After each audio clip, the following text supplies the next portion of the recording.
All right, guys, welcome back. We are continuing IBS Awareness Month. Today, we're going to focus more on this condition called SIBO. I don't know why I just said this condition. A condition called SIBO. And the guest that I brought on today is a SIBO expert. This is Katrina Cox, COX, as we just laughed about. Welcome to the show, Katrina. Hi, thanks for having me.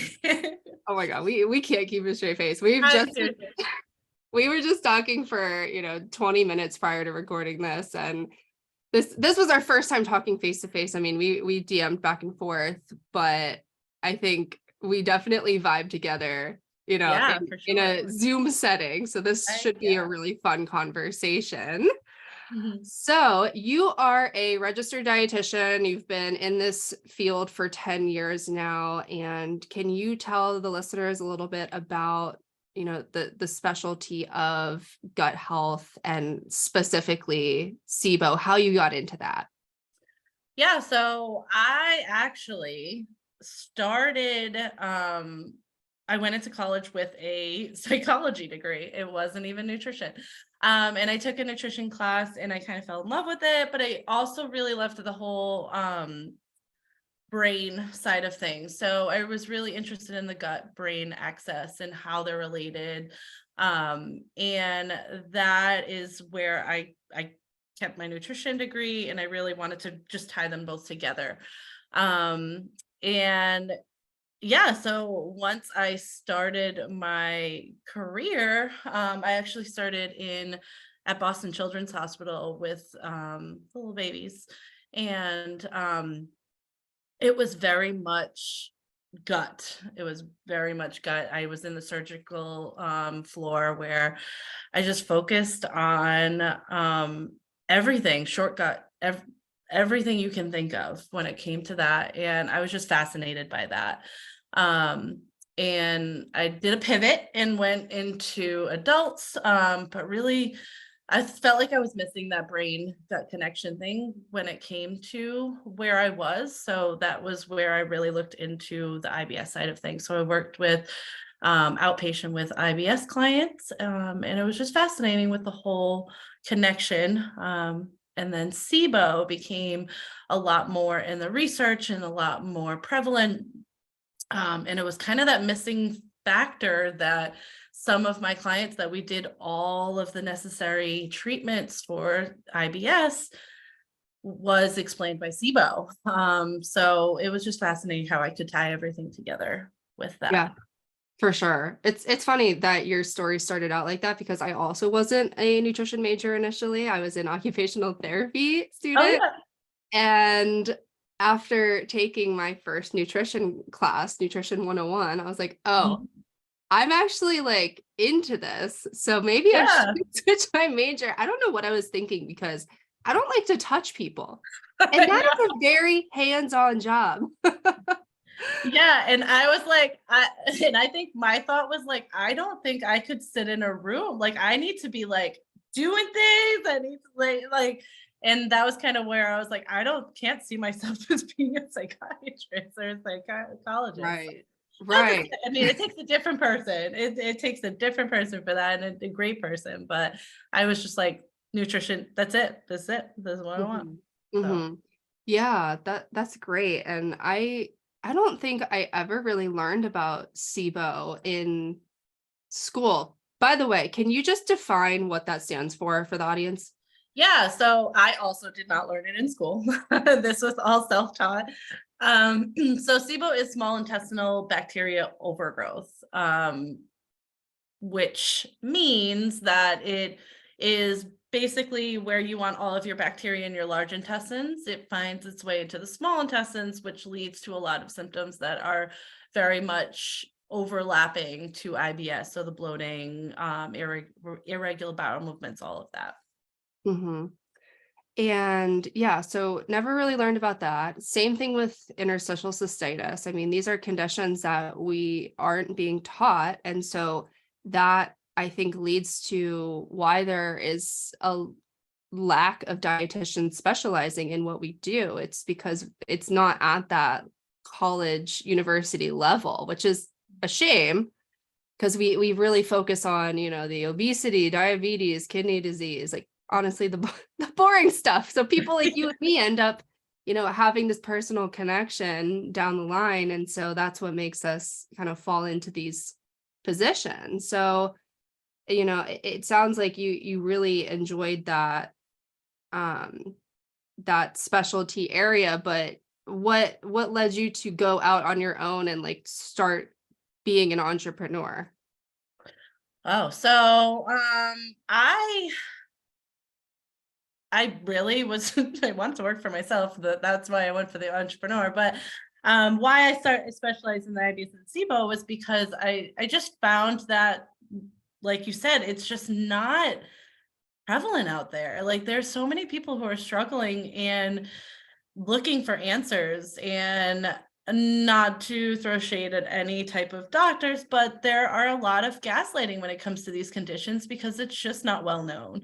And there just needs to be more people that can be on their side, on these patients and clients' side. And that's really what helped me, was I realized that something like SIBO, dietitians can make a huge impact in it. And it's not just about counting your carbohydrates or like something like diabetes where it's challenging. It's probably one of the challenging niches that I have worked with, but it's so rewarding at the end when you can see that huge difference, like that it makes in life for these clients. So I think that's what really kind of got me to stick with it, was the huge impact it made. Mm-hmm. Now, do you have any sort of personal connection to these conditions, or is it just something you really enjoyed working with? So I've dealt with like the GI symptoms. I've a lot of reflux. So I've been there where it's like throwing the band-aids my way and trying to figure things out. So I did do a lot of work in really figuring out how I can do this without having to go on a proton pump inhibitor and antacids and relying on that. Mine never led to IBS and SIBO, so I never want to like make people think that like I'm comparing it, because it is completely different. But that's really where I was like, there just needs to be more. There needs to be more on this. But mostly it's just through my clients that I've just found that I'm just super interested in helping this population. So Yeah, that's amazing. I've actually suffered from IBS my whole life, and I went through like when I was a kid in elementary school, I went through all of the testing. I remember I have this memory of my mom like forcing me to drink this like disgusting white drink. I have no idea what it was, but it was some type of study they were doing. And I just, it was traumatizing because it was disgusting. And yeah. I'm just a little kid and I just want to be playing outside with my Right. friends. Here I am like getting this weird test. And, I ended up just like learning how to adapt and deal with it because it didn't seem like anything was really helping. And obviously now I know that the biggest trigger for me is stress, and there are like occasional diet triggers that come into play, but it's definitely something that unfortunately I think a lot of us just end up having to deal with and accepting that it might never get better.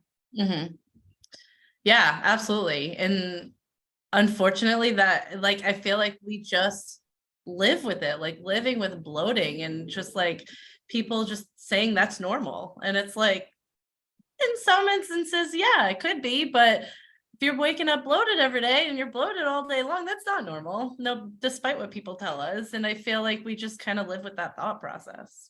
Exactly. And so when it comes to bloating, what are potential causes of that? Like, can you just list a few besides SIBO?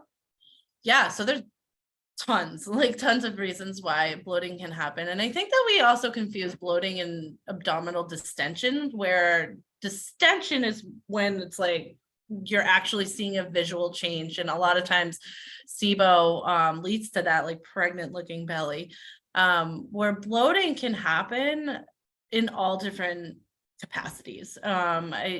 So anything from eating too fast to eating a big meal, that can all lead to bloating. And in some instances like that, that's normal as long as it goes away after. But other things could be hormonal changes around your cycles could lead to bloating. If you're drinking with a straw, sometimes high intensity exercises you can intake more air, and that could lead to more bloating. So there's actually just so many factors that can lead to it. And obviously the SIBO could lead to it as well. But yeah, there's so many different reasons. Yeah, and I think this is a really great topic for us to talk about because so many people with IC experience bloating, and we call this phenomenon IC belly. And no one has been able to figure out, what the mechanism is behind it. And so I thought we could potentially talk about what might be going on and how people can go about getting maybe a test or, some sort of diagnostic tool. Maybe they can get some answers through listening to this episode. And so I thought that one of the causes could be SIBO. Can you talk about the testing and the diagnostic process for that? Like, how would somebody investigate if that is an issue for them? Yeah, so right now, testing is still kind of limited when it comes to SIBO, but the gold standard would be a biopsy, which nobody does because obviously that's invasive. You're getting a scope to get this. And actually a lot of doctors don't even do that procedure. But so right now a breath test is the only non-invasive way to get tested for SIBO. And what that entails is that there's like a prep diet involved, but you either you consume a lactulose or a glucose substrate, and you breathe into a bag, every 15 minutes. And how they determine that there's SIBO is they kind of have this threshold of 90 minutes where they're assuming that that's your small intestines, and once it passes that, it's in your large intestines. So what they're actually measuring is the gases that the bacteria overgrowth actually produce, and that would be hydrogen. There's two other gases, methane and hydrogen sulfide as well. So most tests will do the hydrogen and the methane. There is one specific test called TrioSmart that will do all three. And we were chatting earlier, but yeah, hydrogen sulfide has all these crazy other symptoms that can also relate to some of the symptoms that your IC clients may be experiencing. But basically, they tell where your level. So if it increases to a certain level, then they're assuming that there is an overgrowth of that particular gas. Intestines. And if there is an overgrowth, what is the treatment process like? Like, is there a cure or is it just management? So I wouldn't necessarily call it a cure, but you can absolutely, because it's super complex when it comes to SIBO, where not an antibiotic or an antimicrobial herbal is not necessarily going to get rid of it, because oftentimes SIBO is a symptom of a bigger picture. There are a lot of root causes that can cause SIBO, and if you're not touching upon those, then you're never going to really cure it because there's just something that's causing it. But to clear the SIBO initially, oftentimes it takes an antibiotic treatment, and you kind of have to tread lightly with that too, because if you're not getting the right antibiotic treatment, that in itself can affect your microbiome and lead to any relapses. But so it's really delicate in what you want to do. There's also herbal regimens as well that has been in the research. So like berberine, oregano oil, garlic or allicin, those are all herbs that have been studied to get rid of that SIBO. So essentially move the SIBO to where it needs to go.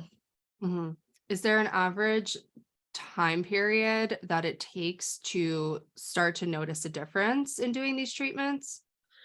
So it's hard to say because like I said, there's always a root cause. So whether or not the symptoms are actually coming from directly from the SIBO or it's due to whatever is causing it.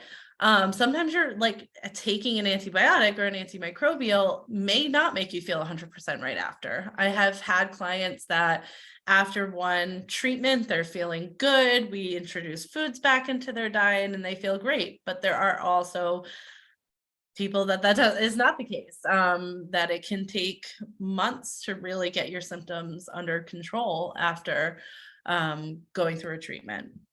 Mhm. Okay. And what are some of these root causes that are out there for SIBO? Yeah, so I usually like to break those down into a few categories. So the first category would be digestion. So things that can affect your digestion would be H. pylori is something that can lower your stomach acid and affect your digestion. Also, if you have a history of taking NSAIDs or proton pump inhibitors that lower your stomach acid, those are all things that can affect your digestion as well. Stress affects everything, but those are all things that can affect the digestion, which then can lead to an overgrowth because you're not fully digesting those foods and you don't have the stomach acid to really neutralize that bacteria and things grow. Mhm. The second thing would be the motility aspect of things. So really anything that can affect the time it takes from getting to your mouth all the way to excretion is important. If anything is affected, that can kind of slow things down. So one thing would be food poisoning. I find that happens a lot where someone goes away, comes back, and has this food poisoning that lasts for years, and they don't understand why it's lasting. And we're finding that more and more that it is actually SIBO that has happened. So the mechanism behind that is that when you have food poisoning, your body is trying to fight it off and it produces antibodies that will fight off this food poisoning.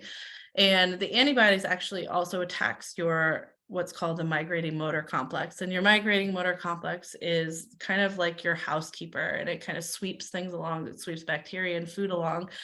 And when that's affected, things just slow down. Things are just constantly slowing down. So that is why if you have this food poisoning, a lot of times everything just kind of builds up.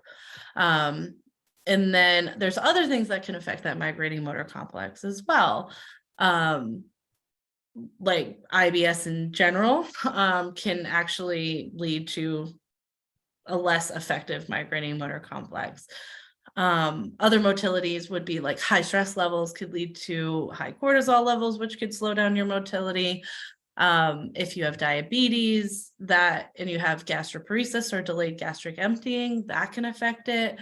So that's all in the motility aspect of things. And then there's structural. So structural would be like surgery. If you had abdominal surgery, a lot of times it goes hand in hand with endometriosis, where if you have adhesions, that can lead to just a structural change, pelvic floor dysfunction, anything that's really going to just not halt, but affect the way you can have a bowel movement or move food through your Mhm. gut.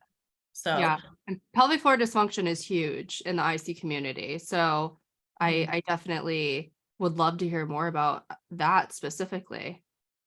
yeah, so I find it's one of those like chicken or the egg. Like, does the pelvic floor come first, or did the SIBO cause the pelvic floor dysfunction? And I do see it happen both ways. But with the pelvic floor, your bowel movements can, whether or not it because of the weakening or that things are too tight in your pelvic floor, it affects your other surrounding muscles, like your anal sphincter and all of that, that there can be weakening or issues with that, which leads to trouble structurally having a solid or a complete bowel movement. And that just holds everything back. I mean, it's just pushing, it's making so that motility is not fully going. So Interesting. Another reason why it's important to get examined by a pelvic floor physical therapist. That way you can, determine if this could potentially be part of your problem or rule it out. I think that's there's so many different things that having pelvic floor dysfunction, it can just throw so many different things off in your body. It's crazy. Yeah, it is.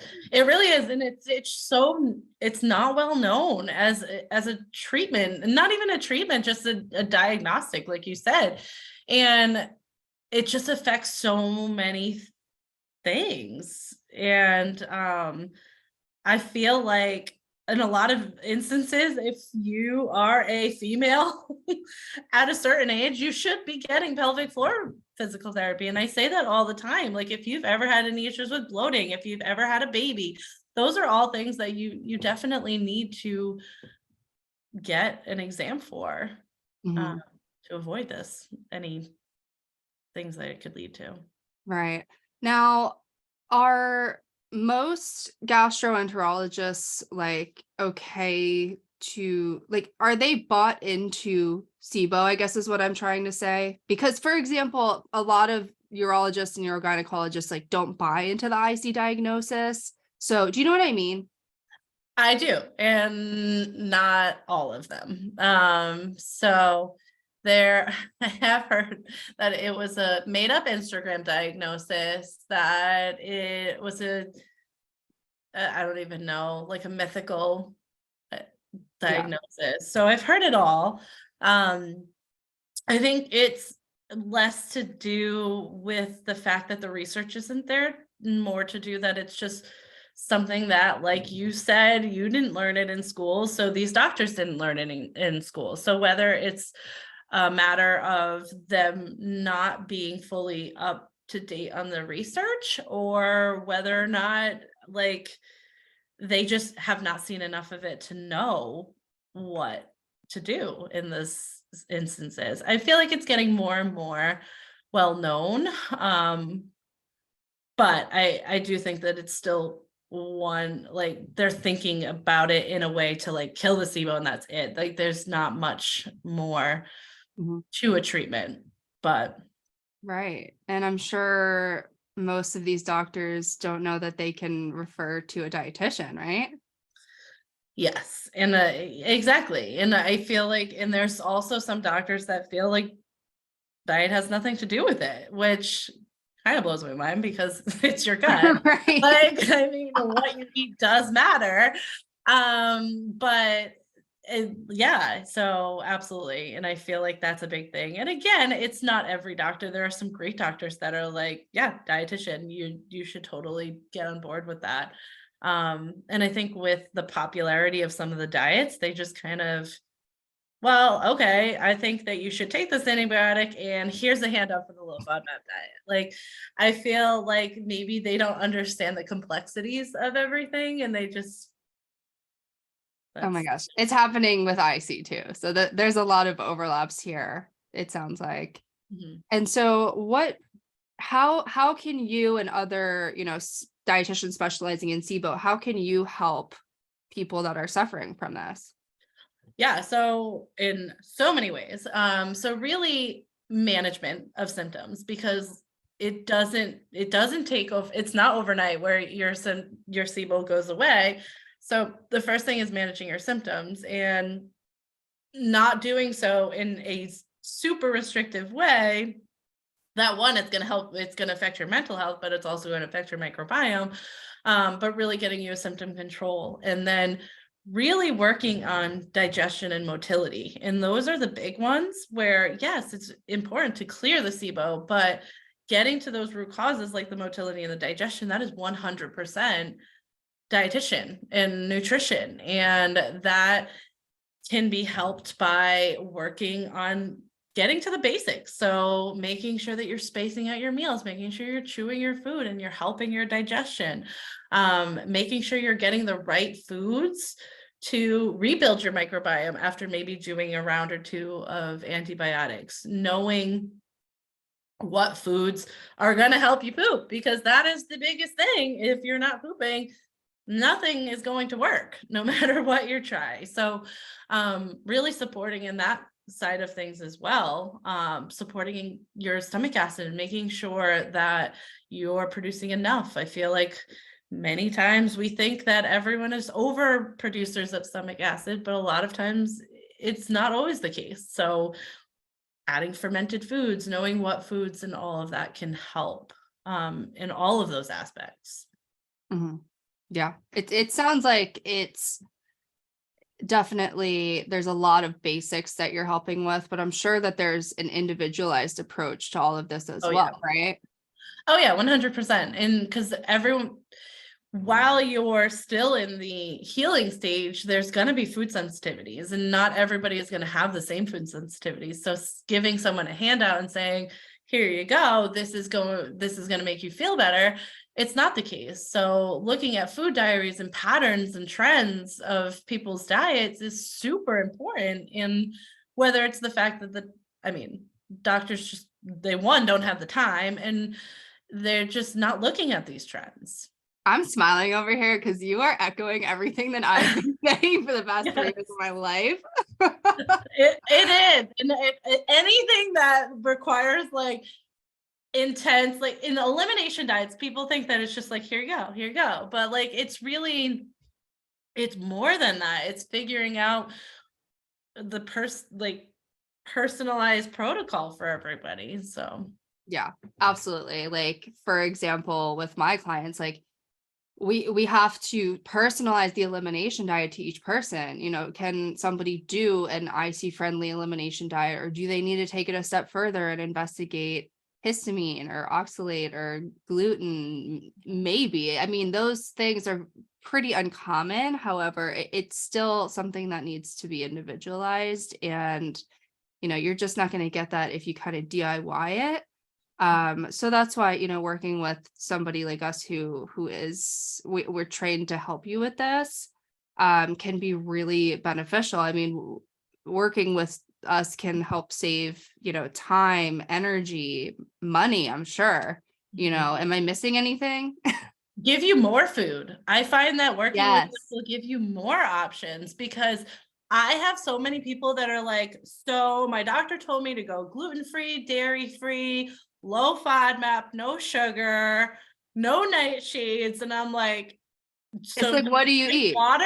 Like, right. Like, so I find that oftentimes people come to dietitians thinking they're going to get more restrictive, and probably 90% of the time I am adding more foods to their diet, because that is important for their mental health, and the fact that people are having serious food fears, and also just due to your microbiome. Like I said, it's very delicate. You can't just wipe things out and then expect things to just be like rainbows and butterflies. Like, it's not the way that it works. So right. And people don't realize that, you know, you can start developing nutrient deficiencies. Some people's like hair will start to fall out. You'll feel really tired. Like there's things that can happen when you restrict to a certain point. And I'm seeing a lot of people, you know, eating the same 10 to 15 foods out of fear for like a year to 2 years, like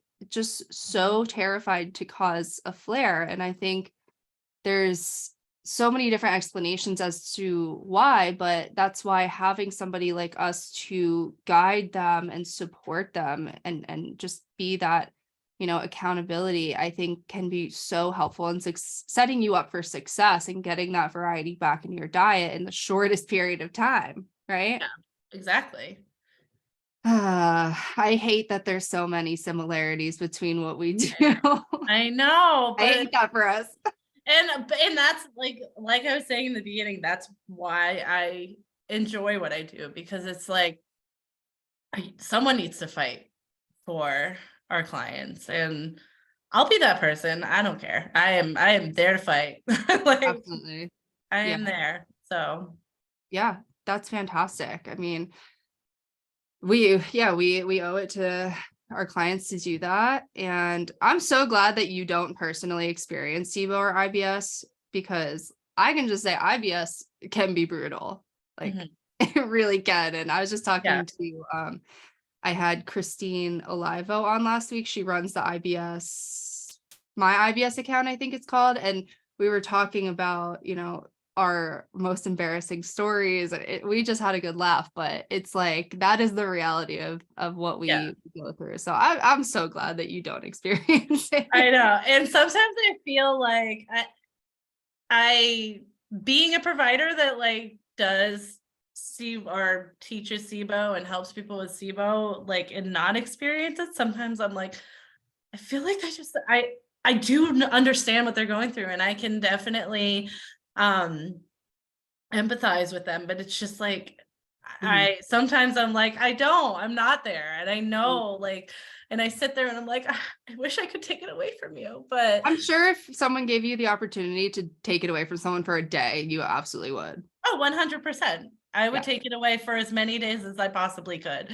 So, but yes, I am that person, probably one of the rarities when it comes to gut health that has not fully gone through what I'm preaching. So Goes to show that you have a healthy gut. see, if we're gonna go that way, like, I mean, my my gut is pretty good, so listen to me.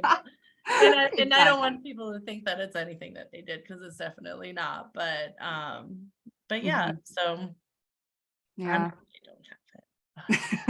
Well, is there anything that we didn't cover in terms of like the diagnostic process, treatment, diet, anything else? Um, no, I think we really covered it. I mean, really the biggest thing, like, it just, I guess, as an overview, is there's not just one thing that you have to take into consideration when it comes to SIBO. Um, and it's really looking at it at a, in every direction, because you need to support your gut, your nervous system, you're making sure that you're getting a diverse diet, making sure, so things that you might Google is everything that you need to take away, and how to kill it and how to get rid of it, and really just knowing that it's way more complex than that. So if you do take an antibiotic for SIBO and it doesn't work, it's not because you failed. It's because there's just so much more to it. Mm, yeah. Have you seen any like completely crazy statements online, like advice for like curing SIBO? Oh, well, the medical medium thinks that he can cure. If we're going Oh to talk my about the God. craziest out there, I would say Don't it's get me him. started with that guy. Yes, so he's probably the craziest, but there are many different, like, there's just so many different things out there, like, that if you don't eat carbohydrates for the rest of your life, you will starve the bacteria, and it But will, that's realistic. right, and like the whole starving the bacteria, oh my gosh, that gets me going too, because it's going to thrive on whatever you eat. Like, unless you literally just, I also had a doctor one time tell my client, like, have you ever tried just not eating for 2 days? And I was like, No. well, that's not the way to go. Let's not do that. But like, they're going to, it's just way more complex than that. And so that is a big one, the starving of the bacteria. Colonics, all of that kind of stuff. Um, anything that comes out of Gwyneth Paltrow's mouth, pretty usually. Um, she's big on the gut health side of things, and I'm putting quotes, but you won't see it. Um, but yeah, so things like that. But yeah, it's, I guess I'd have to say the celery cleanses and all of that from the medical medium Mhm, is mhm. And there's always the supporters who will like ride or die for these things. And, it's Yeah. great if you can get rid of your symptoms with a celery juice cleanse, but like, it's not Yeah. going to work for most people. Oh, right. And I feel like he's preying on like the vulnerable population that is so desperate to Mhm. like help their symptoms and improve their symptoms, that people will do it and people will try it. And it's just, it makes me sad that Mhm. that is Mhm. out there. But Yeah, completely agree. So, okay. Well, if somebody listening thinks that they could be experiencing SIBO, they're having that bloating, what would be the first step or two that they would need to take to get like tested for it? so yeah, I would definitely go see a GI and ask for a SIBO breath test. There are also, if you're working with certain dietitians, they can order tests as well. Some of the companies you can actually, I think that Trio Smart you can actually order on your own. So if anybody comes into any conflict with getting the test, you can actually order it, and then they'll assign you to a doctor who can look through it and just give you feedback on it. But that would be the first thing that I would do, is get the test. Diet wise and just like fundamentally wise, I really just think that making sure that you're getting enough food, making sure you're getting the balance, spacing out your meals to really help if there is a motility issue. All the basics, chewing your food, doing belly breathing before your meals to really help with digestion. I think that is something just to get started with before you go to any extreme restriction. You really need to build the basics, and I think that that is a huge one. And minimizing stress. And minimizing stress. I feel like literally any condition. Like if you have Yep. diabetes, stress can make it worse. If you have IC, stress can make it worse. So Uh-huh. definitely working on ways to minimize stress for sure. Yeah. Side note that we can just have a good laugh about. I used to see a GI doctor and his name was Harry Pickle. Oh my Isn't that hilarious? that's almost as good as Cox UX. Yeah. Oh my God. I can't. That's crazy. I know. Yeah. So anywho, if anybody listening, wants to follow you on social media, where can they find you? I am mostly on Instagram. So the ibs.sibo.dietitian. We were just talking about this. I'm kind of on TikTok, not there yet fully, Dipping your but toe into dipping TikTok. my toe. So you can mostly find me on Instagram though. All right, perfect. Well, thank you so much for coming on and helping us celebrate National IBS Awareness Month Thank you and for having me. educating on SIBO. This is so helpful for, a community that has a weird connection. I hate that we're connected, but I also love that Yeah. it led me to meet you. Yes, exactly. I know there's so many connections. It Mhm. just so many different things. So Absolutely. Well, thank you again for coming on. thank you.